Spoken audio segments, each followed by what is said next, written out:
उसे grand master के हवाले कर देती है, जो कि थॉर को अपना फाइटर बना लेता है।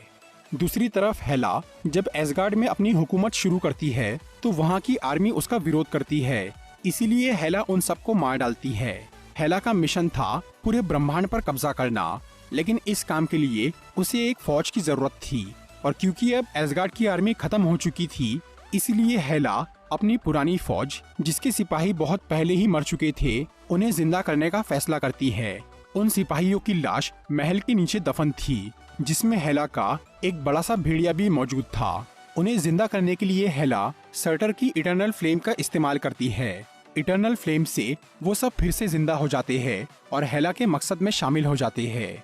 उधर सकार प्लेनेट पर थॉर की दोस्ती कॉर्ग नाम के एक एलियन से होती है, जो कि थॉर को ये बताता है कि जिस लड़की ने उसे पकड़ा था वो एसगार्ड की वेलकरी है। इसीलिए थॉर वेलकरी से बात करके उससे मदद मांगता है, पर वो उसकी बात नहीं सुनती। इसके बाद थॉर को लड़ाई के लिए तैयार किया जाता है। फिर जब थॉर लड़ाई के मैदान में पहुंचता है तो वहां वो हल्क को देखकर बहुत खुश हो जाता है और वो उससे बात करने की कोशिश करता है, लेकिन हल्क अब उस जगह का चैंपियन बन चुका था, इसीलिए वो थॉर की बातों पर ध्यान नहीं देता। वो बस उसे हराकर वहां का चैंपियन बना रहना चाहता था, इसीलिए वो थॉर पर हमला करने लगता है। फिर थॉर भी उससे लड़ना शुरू करता है। फिर जब थॉर हल्क को हराने ही वाला होता है तो ग्रैंड मास्टर थॉर को उस मशीन से कमजोर कर देता है, जिससे हल्क जीत जाता है। बाद में जब थॉर हल्क से बात करता है तो उसे ये पता चलता है कि हल्क पूरे 2 साल से उसी रूप में है, क्योंकि उस प्लेनेट का माहौल ही ऐसा था जिससे हल्क हमेशा गुस्से और टेंशन में रहता था, इसीलिए वो वापस इंसान नहीं बन पाया। और अब वो दोबारा ब्रूस बैनर बनना भी नहीं चाहता था, वो बस हल्क बनकर उसी प्लेनेट पर रहना चाहता था। पर थॉर वापस एसगार्ड जाना चाहता था ताकि वो हेला को रोक सके, इसीलिए वो हाइमडल से बात करने की कोशिश करता है। उधर हाइमडल एसगार्ड की आम प्रजा को हेला से बचाने में लगा हुआ था।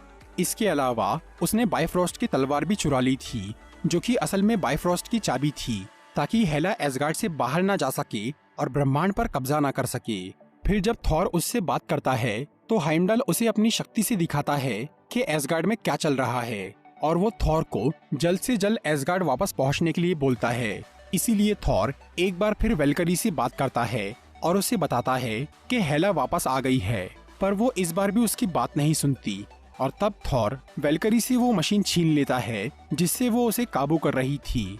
फिर वो उस जगह से बाहर निकलकर उस क्वीन जेट तक जाता है जिससे हल्क सकार पर पहुंचा था, और वो उस क्वीन जेट से वहां से भागने की कोशिश करता है, लेकिन तभी हल्क वहां आकर उस क्वीन जेट को तबाह करने लगता है, क्योंकि वो नहीं चाहता था कि थॉर उसे छोड़कर जाए।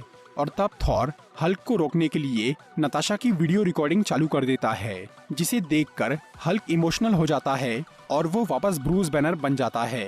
फिर जब थॉर ब्रूस को समझाता है कि वो दोनों कैसे उस प्लेनेट पर पहुंचे और उनके साथ क्या क्या हुआ, ये सब सुनकर ब्रूस बहुत डर जाता है, क्योंकि उसे लग रहा था कि हल्क उस पर हावी हो रहा है, और अब अगर वो दोबारा हल्क बना तो वो कभी इंसान नहीं बन पाएगा। फिर थॉर ब्रूस को लेकर वहां से निकलने की तैयारी करता है। उधर ग्रैंड मास्टर को ये पता चल गया था कि उसके 2 फाइटर यानी थॉर और हल्क वहां से भाग गए हैं, इसीलिए वो वेलकरी और लोकी को उन्हें ढूंढने भेजता है। तभी अचानक लोकी को भी ये पता चल जाता है कि वो लड़की एसगार्ड की वेलकरी है, इसीलिए वो अपनी शक्ति से उसे उसकी पुरानी मेमोरी दिखाता है जिसमें वो हेला से हार गई थी। ये देखने के बाद वेलकरी भी हेला से बदला लेने का फैसला करती है। फिर वो लोकी को कैद करके थॉर और ब्रूस से मिलती है और उन्हें अपने घर पे ले जाती है। वहाँ वो सब सकार से निकलने का प्लान बनाते हैं, जिसमें लोकी भी शामिल हो जाता है। फिर थॉर और लोकी ग्रैंड मास्टर का स्पेसशिप चुराने जाते हैं, लेकिन वहाँ लोकी थॉर को धोखा देकर उसे ग्रैंड मास्टर के हवाले करने की कोशिश करता है, पर थॉर उसे वेलकरी की उस मशीन से शॉक देकर उसे वहीं छोड़कर चला जाता है। दूसरी तरफ वेलकरी सकार के सभी कैदियों को आजाद करके उनसे बगावत शुरू करवा देती है, ताकि ग्रैंड मास्टर उन्हें रोकने में बिजी हो जाए। फिर थॉर, ब्रूस और वेलकरी उस स्पेसशिप से एक बड़े वर्म होल में घुसते हैं और एसगार्ड के सफर पर निकल जाते हैं।